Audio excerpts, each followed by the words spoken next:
Hello viewers, வணக்கம் and welcome back to my channel. ஏடி சீரியலுடைய அடுத்த எபிசோடுக்கான ப்ரொமோ என்ன அப்படின்றத பார்க்கலாம். செலியன் குடிச்சிட்டு இந்திராணி வீட்டு முன்னாடி வந்து பிரச்சனை பண்ணிகிட்ருக்காங்க. ஐலி, சிவா இவங்க 2 பேரும் செலியனை தடுக்க முயற்சி பண்ணுறாங்க. ஆனால் இங்கே செலியன் இந்திராணி கிட்டே நேரடியாக பிரச்சனை பண்ணுறாங்க.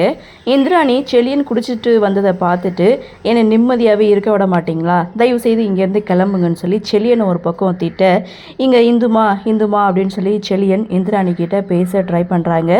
நான் இது நாள் வரைக்கும் குடிச்சிருக்கேனா, நான் குடிச்சு நீ பார்த்துருக்கியா, இப்போ நான் குடிச்சிருக்கேனா அதுக்கு காரணம் இருக்குது, நான் உங்ககிட்ட பேசணும், உன்னை எனக்கு ரொம்ப பிடிக்கும் அப்படின்னு இந்திராணி கிட்ட தொடர்ந்து பேச, இன்னொரு பக்கம் ஐரி அதை பார்த்து மௌனமாக சிரிக்க, அதை பார்த்த இந்திராணி 2 பேரும் என்ன வேடிக்கை பார்த்துட்டு இருக்கீங்க, இவரை முதல்ல வெளியில் பிடிச்சி தள்ளுங்க அப்படின்னு சொல்ல, நாங்களும் எவ்வளோ ட்ரை பண்ணோம் அப்படின்ற மாதிரி அவங்க 2 பேருக்கும் ஒரு பக்கம் சொல்ல, ஸோ செலியன் சொல்கிறாரு, அவங்க 2 பேரும் இங்கேருந்து கிளம்புங்கன்னு தான் சொன்னாங்க, ஆனால் இன்றைக்கி உங்ககிட்ட நான் பேசணுன்ற முடிவோடு தான் நான் வந்திருக்கேன்னு ப்ரொமோவை முடிச்சிட்டாங்க.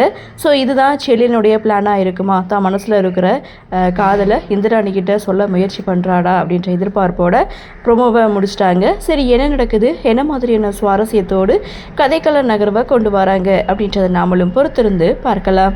இந்த ப்ரொமோ பற்றின உங்களுடைய கருத்தை வழக்கம் போல் கமெண்ட்ஸில் பதிவு பண்ணுங்கள். இந்த வீடியோ உங்களுக்கு பிடிச்சிருந்தா லைக் பண்ணுங்கள், ஷேர் பண்ணுங்கள், மறக்காமல் நம்ம சேனலை சப்ஸ்கிரைப் பண்ணிக்கிறீங்கன்னு சொல்லி இந்த வீடியோவிலிருந்து விடைபெறுகிறேன். நன்றி, வணக்கம்.